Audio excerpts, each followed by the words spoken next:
प्रधानमंत्री नरेंद्र मोदी ने 70 साल पुराने संयुक्त राष्ट्र और उसकी महत्वपूर्ण इकाई सुरक्षा परिषद में सुधार की जोरदार वकालत करते हुए इस वैश्विक संस्थान के मंच से कहा कि इसकी विश्वसनीयता और औचित्य बनाए रखने के लिए ऐसा करना अनिवार्य है।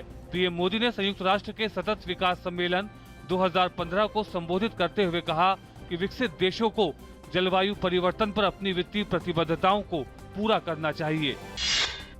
संयुक्त राष्ट्र के महत्वाकांक्षी सतत विकास लक्ष्य SDG को मंजूरी मिल गई।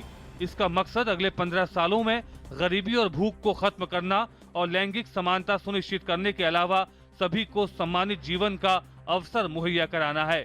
193 सदस्यीय महासभा ने इस नई रूपरेखा अपनी दुनिया में बदलाव सतत विकास के लिए 2030 का एजेंडा को स्वीकार किया। न्यूयॉर्क में प्रधानमंत्री नरेंद्र मोदी आज G4 राष्ट्रों के समूह की बैठक की मेजबानी करेंगे। जर्मनी की चांसलर एंजेला मर्केल, जापान के प्रधानमंत्री शिंजो आबे और ब्राजील की राष्ट्रपति दिल्मा रोसेफ इस सम्मेलन में शामिल होंगी। सीबीआई ने आज हिमाचल प्रदेश के मुख्यमंत्री वीरभद्र सिंह के खिलाफ आय के ज्ञात स्रोतों से अधिक संपत्ति अर्जित करने का एक मामला दर्ज किया और शिमला में उनके आवास सहित राज्य में 11 स्थानों पर छापे मारे। उनके दिल्ली स्थित आवास पर भी छापा मारा गया। केंद्रीय मंत्री जेपी नड्डा ने हिमाचल प्रदेश के मुख्यमंत्री वीरभद्र सिंह के यहां सीबीआई के छापों के बाद उनके इस्तीफे की मांग की है। उन्होंने कहा कि अगर मुख्यमंत्री का इस्तीफा नहीं होता तो हिमाचल बीजेपी सड़कों पर उतरेगी। वित्तीय मदद मुहैया कराने और योजना के बारे में लोगों को जागरूक करने के मकसद से देश भर में मुद्रा लोन मेगा कैंपों की शुरुआत की गई है। सार्वजनिक क्षेत्रों के बैंकों द्वारा देश भर में 25 सितंबर से 2 अक्टूबर तक इस तरह के कैंपों का आयोजन किया जाएगा। इस अभियान के तहत आज केंद्रीय मंत्री एम वेंकैया नायडू ने चेन्नई में लोगों को छोटे मोटे व्यवसाय शुरू करने के लिए चेक उपलब्ध कराया। बिहार विधानसभा के पहले चरण के चुनाव के लिए नाम वापस लेने का आज अंतिम दिन है। इस चरण में 12 अक्टूबर को 49 सीटों के लिए वोट डाले जाएंगे।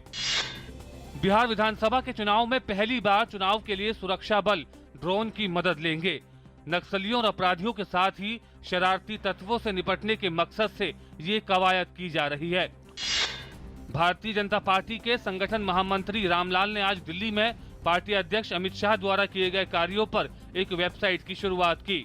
इस मौके पर भाजपा अध्यक्ष ने कहा कि इस वेबसाइट के जरिए हर तबके तक पार्टी की गतिविधियों की जानकारी पहुंच सकेगी।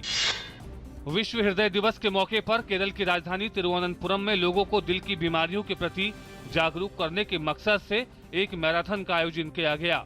इस दौड़ में शहर के हजारों युवाओं बुजुर्गों ने भाग लिया। नाइजीरिया को पोलियो से प्रभावित देशों की सूची से हटा दिया गया है।